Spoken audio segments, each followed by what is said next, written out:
Pemirsa pemerintah rajak mausaha melarapan mekudang-kudang pemargi untuk nes pengarga pedes. Sanenyansan nincap ring awuku ke pertama bulan puasa.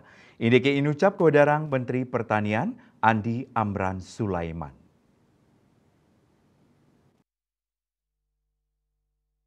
Mentan Amran kepanggih ring kompleks Istana Kepresidenan RI Jakarta sekadisane kaketu saking kantor berita antara ngelingang majeng pengusaha rumasuk pengusaha pedes mangdani nenten ngawag nincapang harga pedes napi malih kantos langkungin harga eceran tertinggi HET. Mentan gesang nenten wenten pawawah majeng angga usaha untuk nincapang harga langkungan HET sentukan produksi ring sawetara barang strategis kadi beras miwah minyak goreng stok nyani ke kantenang kantun nagingin pabuat.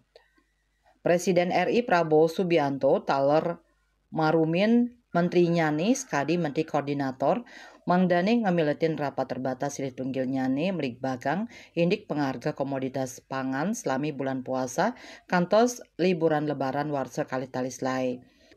Pusat Informasi Harga Pangan Strategis Nasional PIHPSN nyenayang pengharga pedas untuk makudang-kudang soroh ring pasaran ngawit pedas ageng, pedas merah keriting, pedas rawit hijau, kantos pedas rawit merah sinarengan nincap ring tanggal 3 Maret.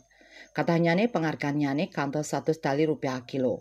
Selanturnya nih ring pengharga pedas rawit hijau sawetara 6 dasa sia tali rupiah kilo, pedas merah keriting 6 dasa kutus tali rupiah kilo, pedas merah ageng 6 dasa 5 talian rupiah kilo. Kauningin ring sawetara pasar ring Lombok rauhe mangkin kantos satak tali rupiah kilo. Lianan punika Menteri Perdagangan Mendag Budi Santoso maosang kawontenan pedas rawit merah manggi panincapan kali dasan persen dados nyani ulung dasa siki talian akilo mon to mon. Bali Post ngeningayan.